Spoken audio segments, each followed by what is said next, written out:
And welcome back to the Will and Vinny Show, baby.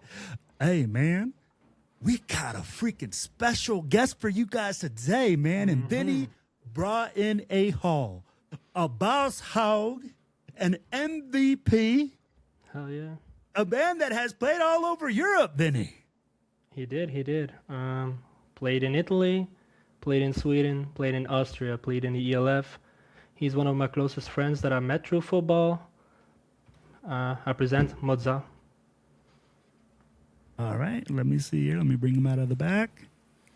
What's up, Yeah, guys? what up? What's up? Baby? Well, I kind of introduced you a little bit, more as a friend, an easy way. But could you maybe talk us through your career up until now and where you've played and things like that? Just a easy walkthrough. I started in 2017.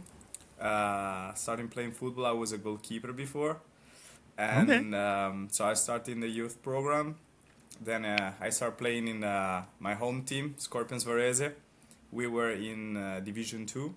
In 2022, we won the championship. I got named as MVP of the final. So we moved to first division. We reached the semifinal in 2023. In 2024, we were undefeated during the regular season. And in 2023, I played also for the Milano Siemens. So that's where my journey in the ELF started. And then I decided in 2025 to move around the Europe. So I played in Sweden before with the Karlstad Crusaders. We won the championship. And then I moved here to Vienna to play in the ELF. And we reached the final. Unfortunately, we lost it. Very But unlucky. yeah, but was an awesome experience. So I'm glad to have done, this, to have played in this championship too. And I've been playing with the national team since 2022. We won the bronze medal in 2023 in Gothenburg, and we won this year the bronze medal in Düsseldorf against Germany. So, I mean, I play also like American football, flag football. That now Yeah, is I gonna was gonna be mention that because I thought you were not gonna say that. no, cool. It's gonna be an Olympic sport, an Olympic Yeah, discipline. exactly. So yeah, I won in 2022 the silver medal at the World Games with the national team, Exactly. and Yep. yeah, I play an European Championship in 2023 and the World Championship in 2024 in Finland. So I play both sides, both flag and tackle, but it's pretty That's fun nice. to play football. An athlete. A poor Yeah. athlete, man. Hey, Exactly. so, Matteo, hey, man, you've been all over Europe. You've been a bunch of different places. You played in Sweden. You're from Italy. Yo, who has the best pregame food? I need to know where the best place to eat. I am a fat guy. I love food. So tell me, man, what country, when you were like, hey, it's pregame, dog, we gonna eat right before game time. Not before 3 hours. Usually 3 hours before game time as a coach. That's what I recommend. 3 hours minimum. Okay, don't want you puking on my field. But, yo, what's the best place to grab some grub? Best food, hands down. Let me know.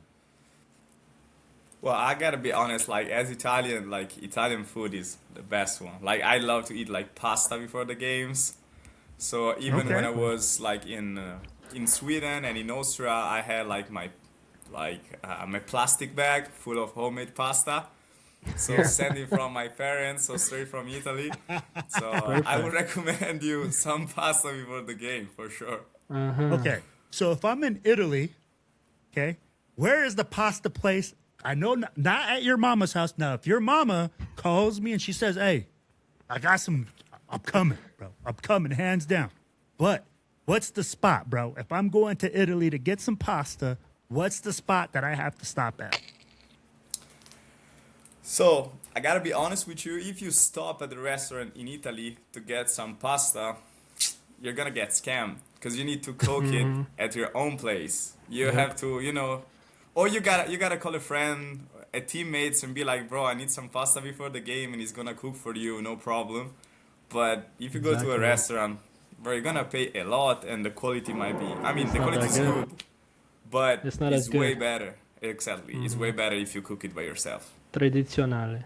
Yes, sir. Oh man, look at y'all bringing out that Italian Oh yeah. shoot. Yo, that's awesome, man. Hey man. So go ahead. Yeah.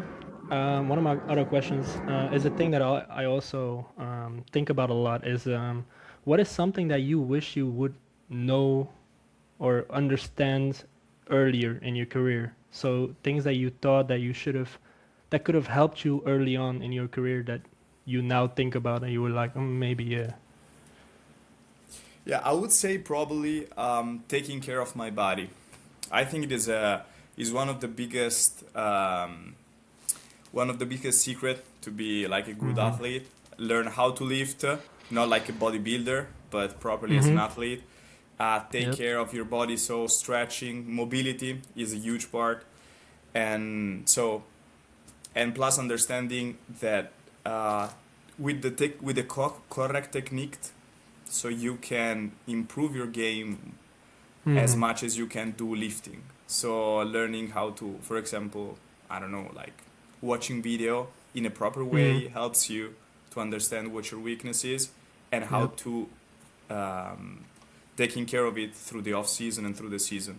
So probably yeah, Yep. this is like I the agree. I big thing. agree. I think that's the thing that I noticed the most is especially players in lower levels in Europe. They don't go to the gym or barely go to the gym. They eat shit. They never watch film. I think people see it more as a hobby most of the times, which is Hmm. okay for most people. But I feel like you can't have a long career like that, especially because your body just fucks up after Yeah, 5 years of not taking care of it. yeah. At a certain point, I think your body's gonna give up by itself. So if you learn Yep. how to take care, I think even if your like daily life is gonna get better. So Yep. That's true. it's a big part of an athlete That's life. true. Definitely. Man, you hit on a big point right there, Vinny. I think when it comes to Europe, right, and I love that Matteo said it. Look, man, you have to take care of your body. Yep. And when we come here from the United States, we have on our team nutritionists, Yep. people that take care of your body, right? So when you come here and you go overseas, okay, the experience is a total life changer because these guys now have to go to the gym by themselves. There's Yep. nobody pushing you. There's no coach. I'll be like, you guys are all self motivated. This is what Yep. I love about coaching in Europe. What he's saying is that he's so self motivated that he's finding out how to take care of his own body. Here in the States, these guys, we get spoon fed with that. Yep. We got guys that are telling you how to eat. We got trainers to train that. I mean, it's just like it is soccer in Europe. You know, Yep. you True. got 10, you got 5,000 dudes to train one guy and to help him and to tell him from his experience. It's hard, man, because out there, bro, you guys play both sides of the ball. And your body just goes Exactly. like mules all the game long. And I Exactly. mean, like, Yep. it's facts, bro. You It guys, is. so, and over there, it's not like the teams go and say, hey, we're going to have all these other things. It's mostly self driven. So let me ask you this. Matteo. You went from D2 to D1. You won MVP. You were top boss. You were El Jefe, El Capitan, top motherfucker in charge right there. Then you go to D1. You're no longer top dog. You're no longer the guy that's the best there. How is that mental adjustment for you? How is it that you're able to elevate your game into that challenge? Because you went from there to going to the ELF, which is a totally different challenge. People don't understand the jumps that are happening there because we can say like this. Vinny and I talked about it in the previous show. At some levels of football in Europe, you're basically playing at the middle school level here in the United States. It's very bad coaching, bad football, everything around, but they're trying to build the game. It's a fundamental root system, right? Or a program. But then you get some coaches over there that come from the pros here or come from a Division I school that have certain expectations of their athletes. I'd be like, let's be honest. When a coach comes over from here to there, they go like, hey, man, I just got done working with Marcus Mariota, all these other guys. I told you, and then you go to working with Pedro, who's the baker from down the street. And then you got the bouncer, who is like, your offensive lineman. It's a totally different game, and it's a totally different motivation. So, Matteo, tell me a little bit about that, man. Tell me about the difference in mentality that you have to have in order to be successful there. Well, as you mentioned before, you have to be hungry.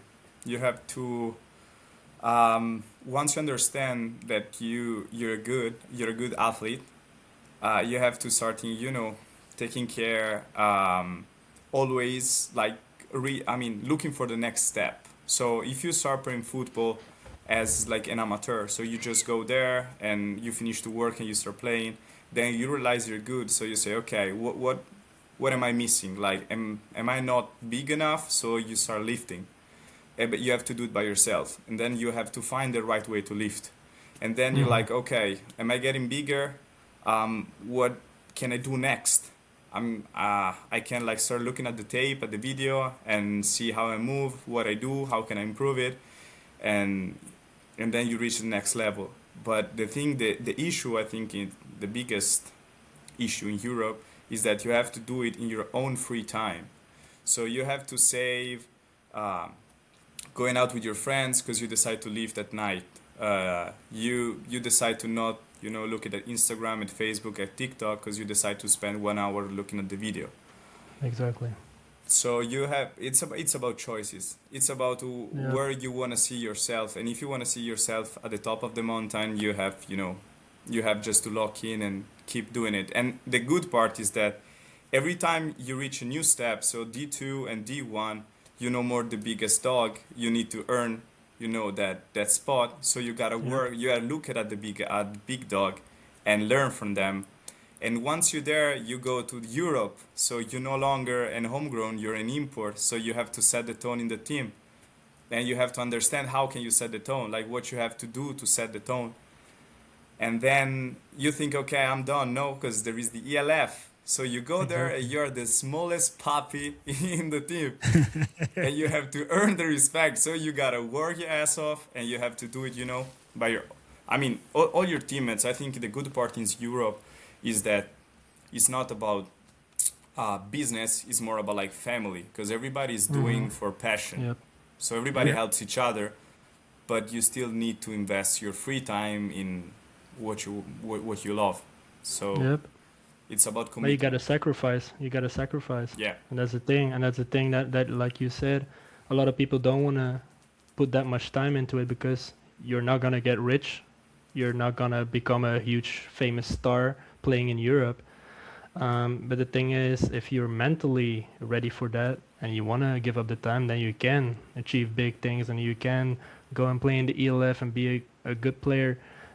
Which also reminds me, like I said, Will, he's one of my close friends that I met through football. I remember the year they went up to Division I with Varese, he was talking to me about stopping and quitting football because mentally he was having a hard time. He was, like you just said, it was harder to stand out on the field because you play against bigger opponents, better opponents. They also had a new coach with a new system.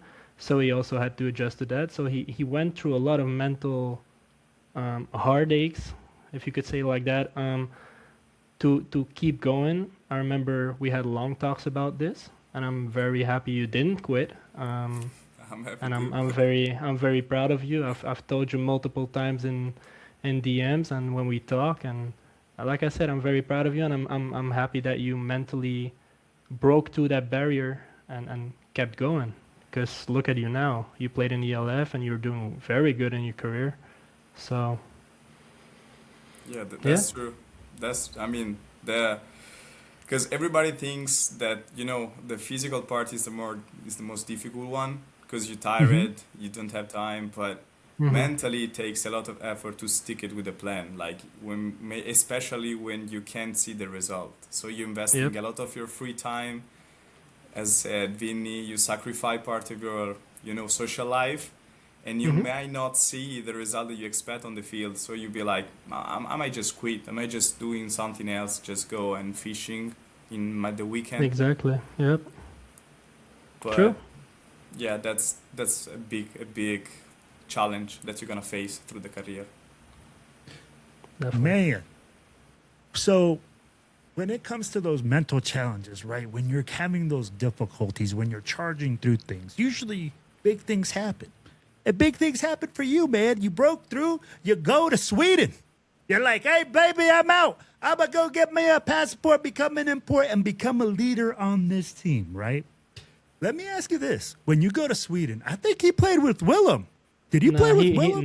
nah, because Oh, he texted me. The first thing he did before he signed, he was like, "Yeah, so I got this offer from Sweden." And he's like, "Yeah, I know this Willem guy played there."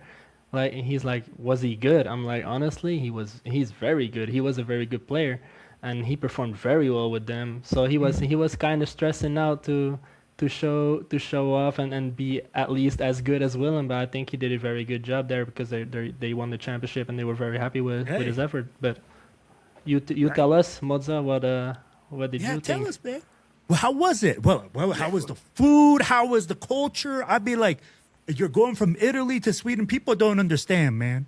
Like, y'all live close, but you crossed that border, and it's like, it's for real. You're in a different country, and people act top. I'll be like everything, right? Different.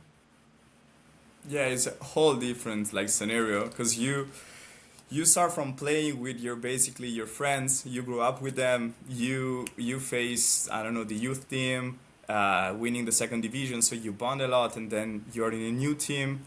Like I went in the Karlstad Crusaders, so they won the championship the year before me, and they decided to sign me. So the level was really high, and they had a lot of expectation on me. So you're in a different country, different weather, different food, and you don't know none of your teammates, and you have to earn the respect because you're the import. So everybody look at you, what you're doing, how you take care of your body, how you practice, how you play. And but the good part, as I was telling before, everybody do it for passion. So they understand that everybody loves football. So they they always try to include you in everything. Like in practice, they want to make you feel welcomed. They helps you with the language too. I mean, I learn a little bit of Swedish too, so they teach you something. The food is, I mean, the food is different, but you have to adapt. I mean, I would say that luckily, as an athlete, you can stick with certain type of food that you Yeah, can, yeah, always eat. definitely, definitely. So you can just adjust your diet, but it's still different, like culture, how people treat you. So you get used to the Italian way, and now you're in the Swedish way. What's And the difference? Tell me what's the difference, man. I'm American. Tell me what's the difference between, because I'm going to tell you like this. When I went to Belgium for the first time, I went to I've coached in Portugal and in Belgium. I've been a couple other countries in Europe, right? But, bro, it's crazy because I'm walking down the street here in the United States. If you see somebody grabbing their mail, hey, good morning. How are you? Like you having a good day? Good. Bro, people in Belgium looked at me like I was a criminal. They were Yep. like, hey, bro, get the fuck out of here. Because, Yep. like, literally, bro, like, it was cold.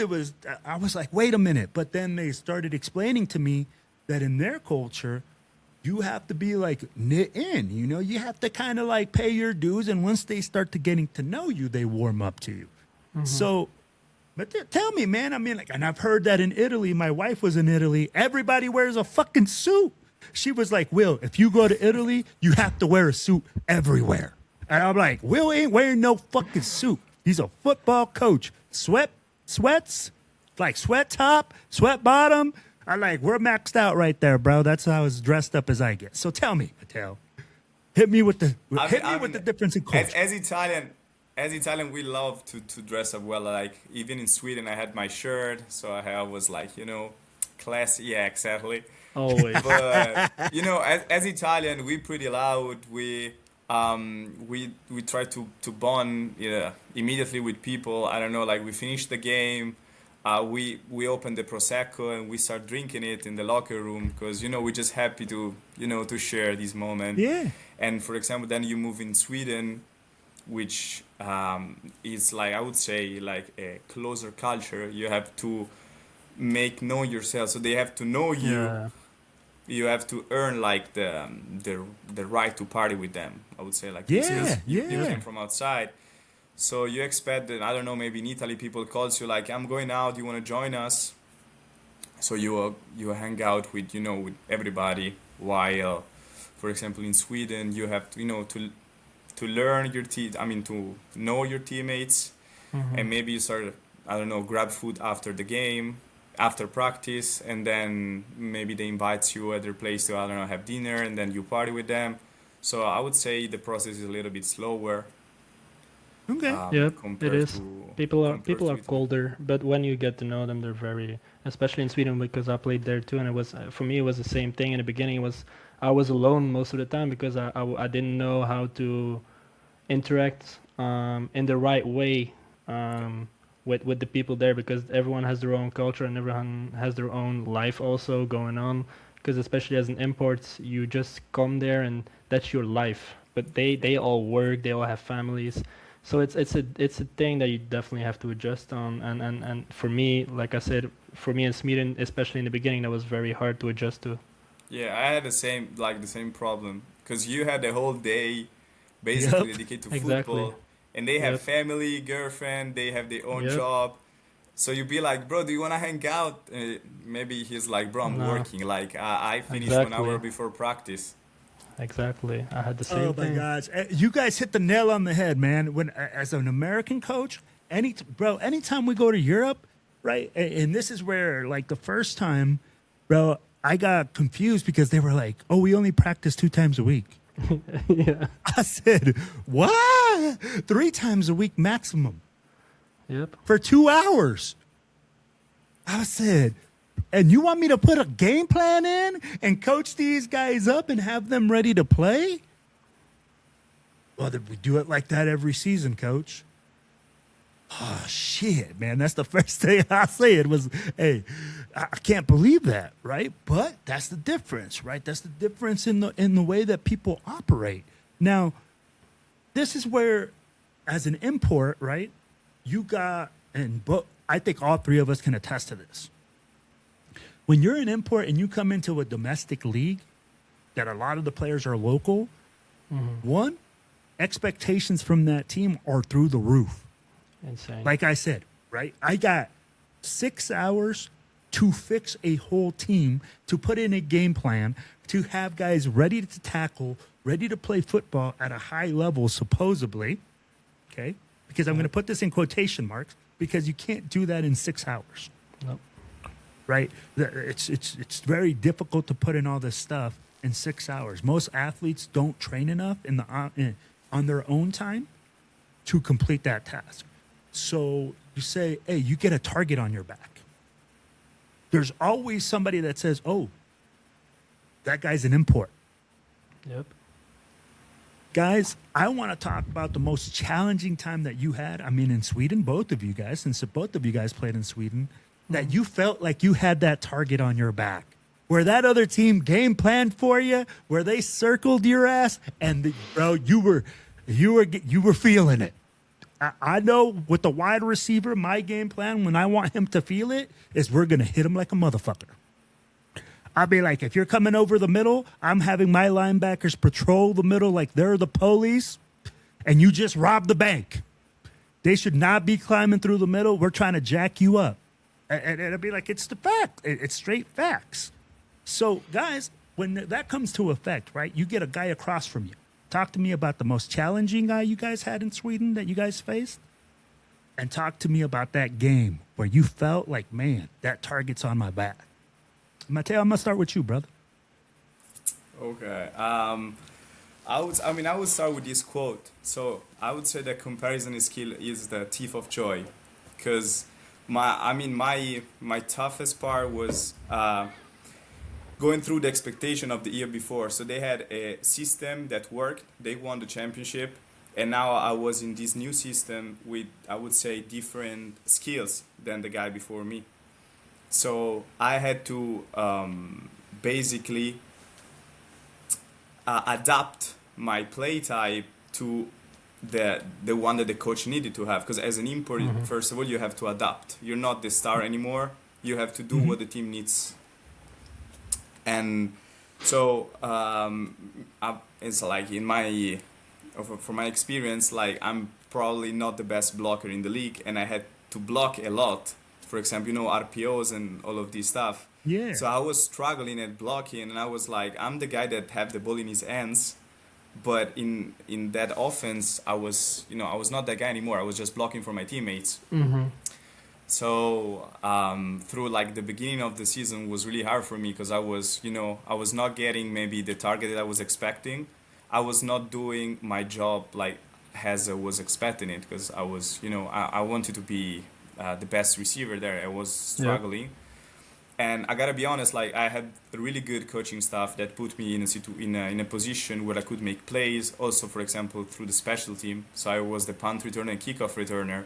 So they were like, okay, like on offense, we need you to maybe block sometimes, but we know you can make things happen with the ball in your hands. So like start to some returns.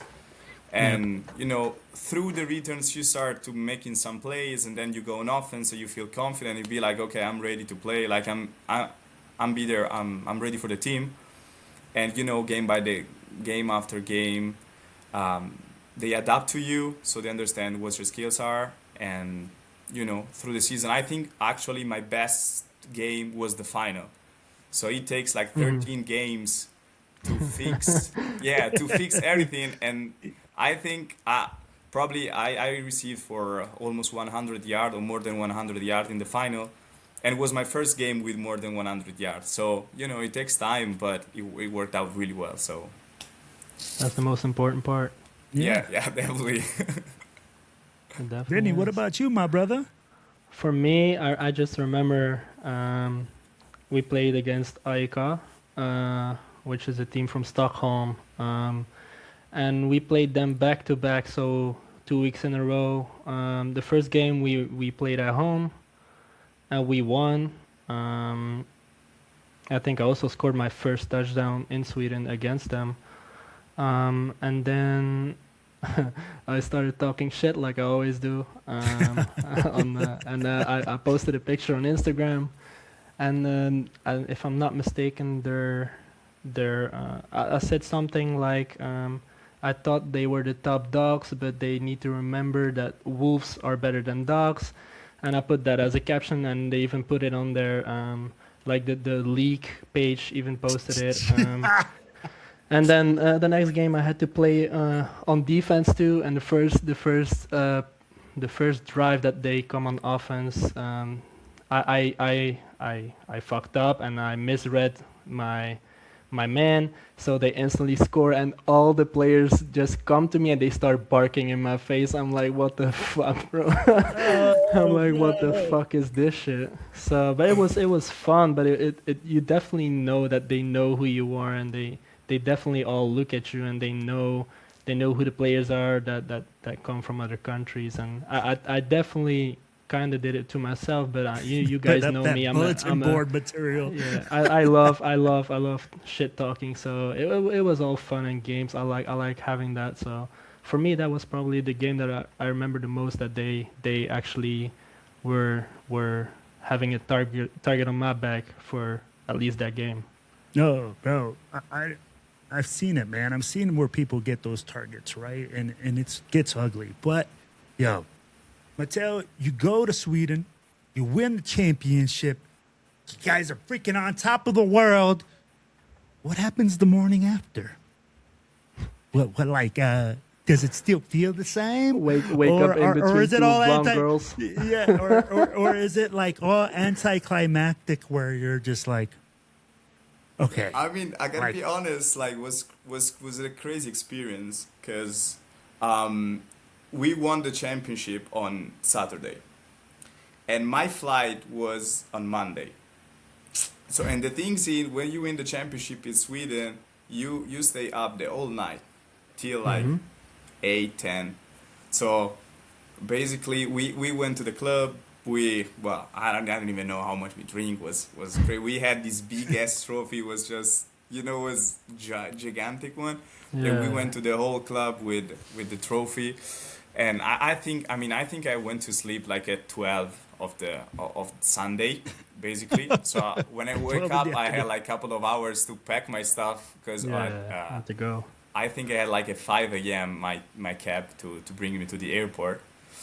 And I mean, even the coolest part is that the day. So I mean, I was completely hangover, and on Monday, so with no sleep and anything else, I signed the contract for Vienna on the plane coming back to Italy just to go back to Italy, pack my stuff again, and restart the next day.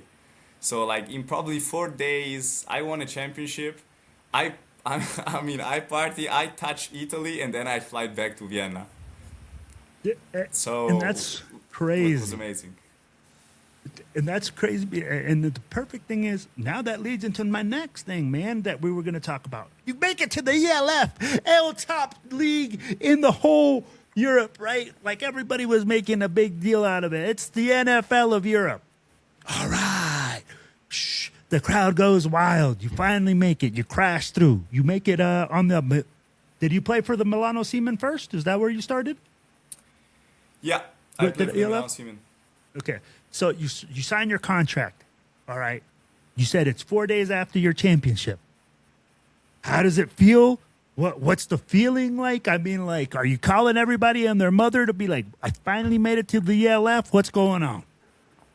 I was freaking out because, through the season, I mean, we play 13 games. I would say like almost in a row. We have one bye week because we lost the semifinal of the CEFL against Mm-hmm. Tonon. So we had basically one bye week. So starting from April to mid-June, no, end of June, we play all the weekends. So I was like, bro, I'm tired. I mean, my body needs to rest. I'm like, I maybe goes through, I'm booking a flight to the beach, stay on the sea, taking Yeah. some relax.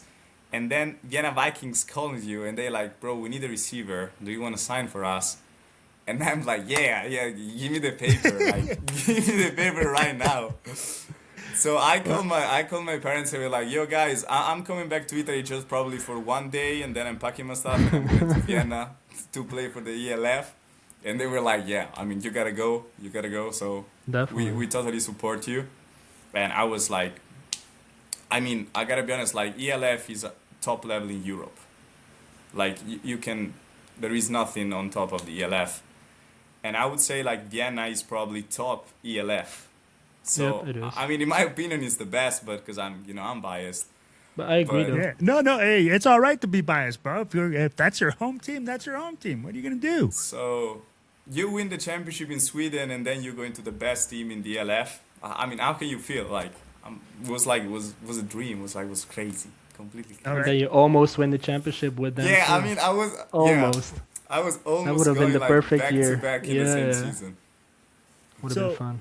Let me ask you this: what's the difference in the organizations, man, from going from Carlsbad to Vienna? Like going from Sweden to the Vienna Vikings. What's the difference in the organizations, the structures, the way that they do things? Is there a difference? Is there more practice? I'd be like, ELF, right? Top league. Are you having more practices? I'll be like, tell me, fill me in, bro. Is it still the Butcher that's your left tackle? Is we had a left tackle. We had. Oh damn, left tackle. We had. Yeah, no. He I definitely think the didn't right. talk to I the know the old left. ones. Yeah, was Stoffel. Was a Swedish guy. So another import. Yeah, new one. Nice. But So, go ahead. like you were asking me, what's the difference in the organization and structure? I mean, I think we had the same amount of practice, like 3 practice a week. We had same. I gotta be honest. Like in Sweden, we had a lift session, a group lift session. So the whole offense lift on Monday, right before the video session. So in Sweden, we had basically import session. So same like to lift. So there is no huge difference. One thing that I really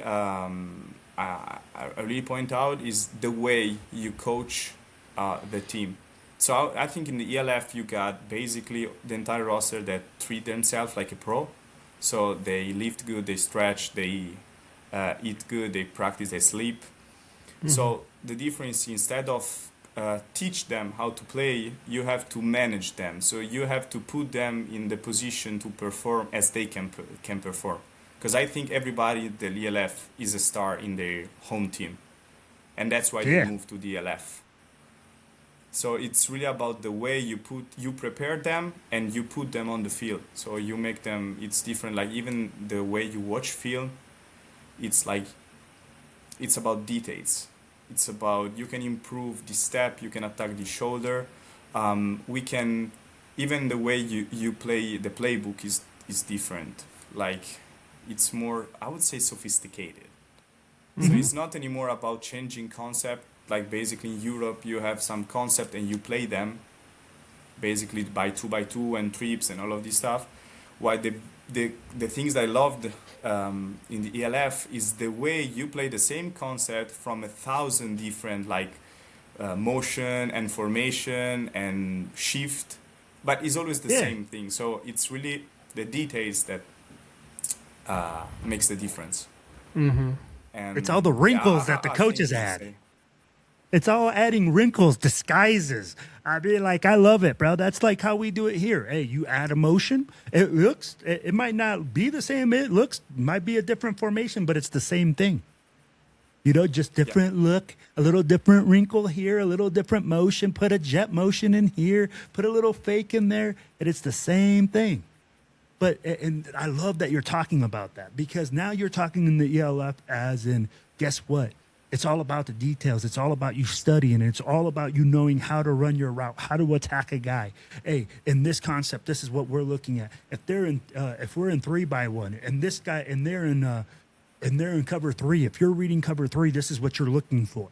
Why are you not attacking it here? Why are you not running this route at this angle? You know, sometimes they want you to run it skinnier, like a skinny post. They'll be like, hey, you have to be able to make that adjustment. And they're asking you guys to make that adjustment, and you guys aren't being taught it at the lower level, right? Like, it's literally being taught at that ELF level. True. So talk to me Yeah. about this. Matteo, the speed of the game. When you went to the ELF, how much faster was it? And the grind. Because, I mean, like you said, the mentality part, bro. You're no longer like getting told by coach, hey, and I'll just put it like this because I've seen some leagues in Europe. Just run the gun 9 run. Just run past them, and we're just going to throw it deep. That's your whole route tree. Just run deep. Yep. Right? Like, how does that change go for you, man? I mean, like, how tough is that? I'd be like going from, hey, man, just run this route to, hey, I have expectations that you know how to run this route and how to attack this defense. Yeah, that's like completely like game changing, because for example, like in Italy, even in first division, you have your own route. You have, I don't know, your curve route that can be from 10 to 12. You know, the depth can be, you know, it doesn't really matter. You just have to get open in a certain way. I don't know. You have the shallow route that can be a 3, a 4, a 5, a 6. Like, Yeah. no big deal. Just get open. That's the thing. But in the ELF level, is just if your aiming point is a 10 and you go to 12, you fucked up the route. So you fucked up the read of the quarterback. So you fucked up the timing of the play. And, you know, maybe it's hard to see it, but on the film you see maybe, I don't know, you delay the whole play, or you helps, I don't know, the DB to cover. I don't know, there is someone behind you, and if you go too deep, the DB is gonna cover 2 players instead of 1. Exactly. Or if or for example, for the shallow route, you have to be at 3 because the linebacker has to chase you, so you get open for, I don't know, the OTB behind you. Yeah. But if you're doing it without thinking what the other players do and how the defense is gonna react to what you're doing, maybe in I think in almost most of the division in Italy, maybe not in GFL because it's really high level, but it doesn't really matter. You just get open because there is so much space. Mm-hmm. Yeah. Yep. Oh my! But You just ELF hit it is right so there. fast. It's like Hey, Yep. I'll tell you like this, bro. If I tell you to bang it at 10, I'm expecting you to bang that motherfucker at 10. I hate that shit because this is the whole thing, right? And this is where people go like, oh, this guy's really good. I'm like, bro, what was his route right there? Oh, well, he just got to get open. I said, what the fuck kind of route tree is that? Bro, oh, hey, just get open. Hey, get in the huddle. We're going to go trips right, just get open. Like, bro, like. But that's how it usually goes, though. But Matteo is right, man. I'm like, I love that he's talking about it, especially at that ELF level where they're going, hey, this is a 3-step drop. On 3 steps, I expect you to be there. If you're not there and the ball gets there, you're on the bench. Yep. Bro, they're not fucking around. They have those expectations, and they're teaching you guys how to attack it, how to see it. And the thing is, you hit the nail on the head that athletes come in ready. They're hungry to learn. They're wanting to get there. And that's what makes the huge differences. And I'll tell you like that, Matteo, because I had Vinny as a player. Vinny wanted to learn. He wanted to get better. He wanted to get challenged. And when you get players like that as a coach, it's fantastic because you don't have that in Europe. People don't understand that. We had guys that just showed up because, bro, like, oh, I play football. Bro, you post on don't block Instagram. nobody. You don't know. Yeah, for the gram. Exactly. And you get both ways. So let me ask you this, man. Once you start going into the Vienna, now you're anywhere you go, you're considered a real high prospect, right? Because you played in the LF. You have you've played with Vienna, you've played all over, you've been an import. How is the difference for you now from when you first started, when you first broke in as an import? Now there's more expectation on you because they go like, hey, you're a seasoned veteran. You've done it at this level. Anywhere you go, if you go back to play at D1 in Italy, I'm looking at you and I'm saying like, bro, I expect you to set the standard, Matteo. So what's the difference now, man, from when you first started? yeah, it's as you said. Basically, if you play at the highest level, they expect you to ball out at every level you play, no matter what championship, no matter what team you got. It's like you have to set the standard. And at this point, I would say it's not like physically challenging because you can do it. You have already done it. It's more like mentally, like you're the guy. You're not considered as an import, but you're really close because you have been an import. So they'd be like, okay, this guy can play, can make difference on the field. So you have to mentally accept it, embrace it, and lead your team basically because you become the leader, one of the leader at least, even if not a captain because maybe it's your first year in a new team. But everybody's gonna look at you because they'd be like, okay, I don't want to say that, but it's like he made something cool Yeah. as American football player in Europe. So let's look at him and see what he do, because I Yeah. want to Yep. I want to reach his level. Maybe I want to be better than him. So you have also to hustle because Yeah, you have people to look up stay to on you. top. Yep. Yeah. Mm-hmm. You have the But, new guys that be like, I wanna be better than him, and you be like, no, guys, Yep. I want to be the top. So I want to stay on top. Yeah, exactly. He's like, I'm still young. I still got it. Yeah, but he's like, you young bucks, calm down. I'm still in my prime, baby. But and that's so awesome that you say that, man. That you're able to go back and you see that now. Now people are looking at you as the standard, asking you questions, picking your brain. Saying, hey, what did you do? Hey, in this aspect, and you give them your advice and you tell them, hey, man, this is what I did. There's all sorts of stuff that happens, I'd be like, Vinny took an experience when he went to Sweden and he passed that on to you, right? Like you guys both have experiences that you guys talk about and you guys pass it on to each other. And that's the way that the game is going to grow. But guys, I want to take the Band-Aid off right now. I'm going to ask a really, really difficult question for you guys. What do domestic leagues in Europe have to do in order to grow the game correctly and properly to sustain football in Europe? Now, this is just your personal opinion, okay? Because I know that there's more domestic leagues than there are ELF and all this. Exactly. And let's be honest, in my opinion, for Europe to really flourish and have football there, it has to start at the grassroots level. It Yeah. has to start at the small town level where people have pride in their teams, just like they do in soccer, just like they do with any other sport, where people invest into it because they have pride, because they have people in their local community, where the teams give back to the local community, because it's a two-way street, okay? And I've seen it, and I'll tell you guys like this. I get it's business. I get these teams have to float. But the way that some teams do business out there is bad business for American football. It is. And at the end of the day, when you look at it, you have to say, hey, we have to do good business. We have to do good things in order for the game to grow. And for me, like going into the schools, working with troubled kids, working with all sorts of things is where football thrives here in the United States. It's an aggressive sport. It is.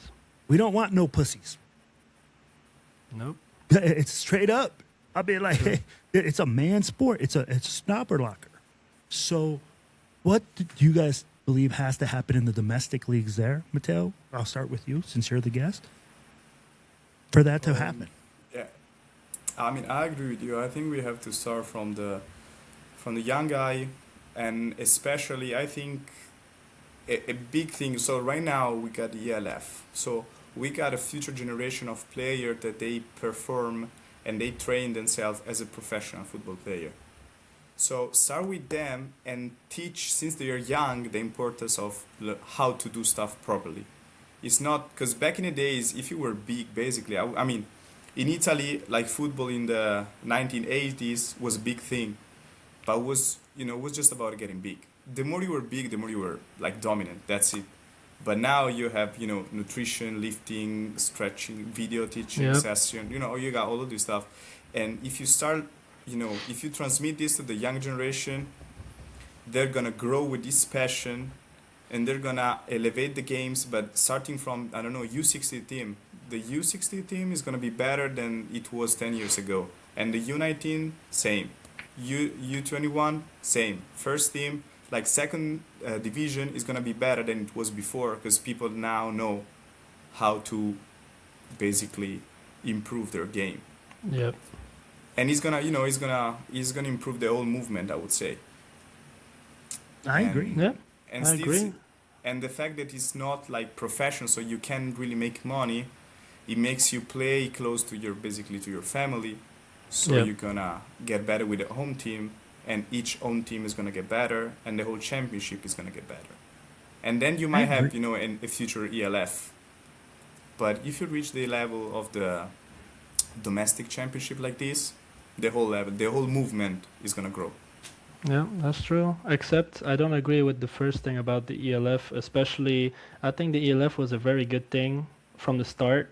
I did think they wanted to grow too fast for what it was.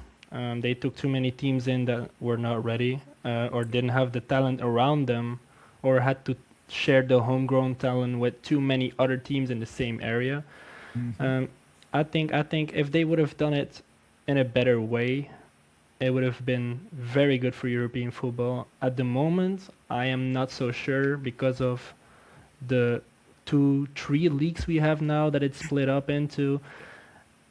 I don't like it because I liked watching the ELF as a competition.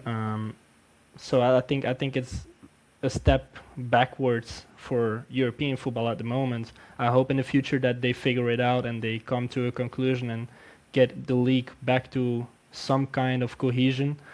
But the other thing I wanted to say about this is it all starts with coaching.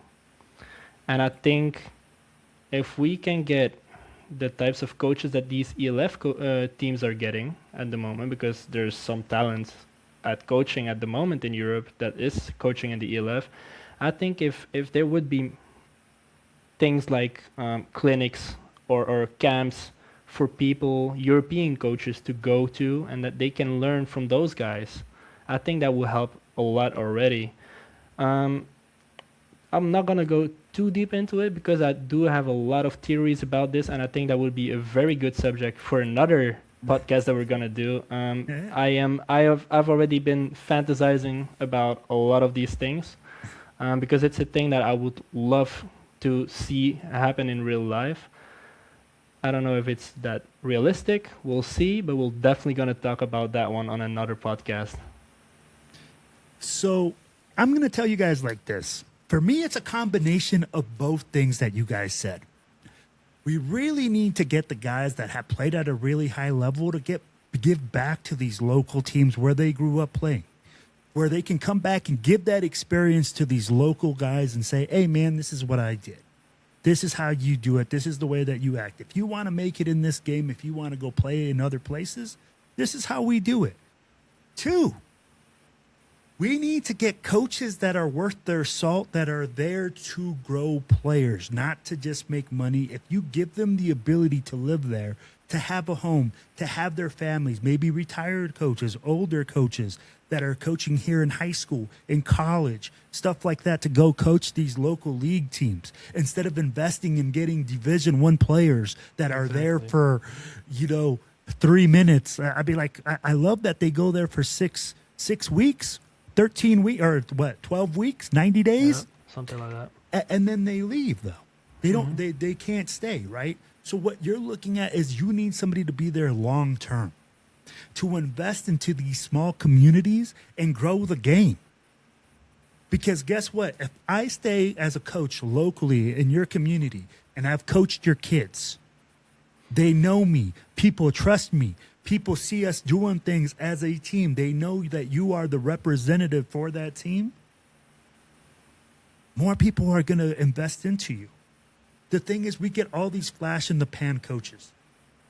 Every big name they want to bring. Oh, we got somebody from the 49ers. Let me ask you this. If the 49ers offered you a contract back and you were in Europe, are you going to go back to the 49ers or are you going to stay in Europe? You're going to the 49ers. Now, if you're a retired guy and nobody's offering you a contract, but you're there to invest and you can be there 6, 7, 8 years, tell me that investment isn't worth it. Because that's really the way that you guys are going to grow the game, man. To have somebody there to steward the game, right? A steward. Everybody needs that coach. Everybody needs that person inside the organization that you look at when you're having a hard time. Matteo hit it. Bro, he had a hard time when he first went to Sweden. Hey, man, I'm blocking more. I don't understand. I'm a playmaker. Give me the ball. But as a coach, what did they say? Hey, man, we understand this is what you do. And this is where you excel. But let me help you grow. Because in the ALF, you got to block. Matteo, if you can't block in the ELF as a wide receiver, can you play wide receiver in the ELF? No, you're not gonna play. Right? So if you didn't have the time to go learn that and to have that experience in Sweden, you wouldn't have been successful in Vienna. You wouldn't have had all this success and all this growth.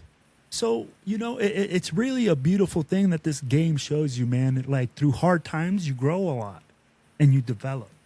So I hope that there's a lot of stewards in the game that look at it and say, hey, man, Europe is a great hunt. Like, I'm telling you, man, so much fucking talent there.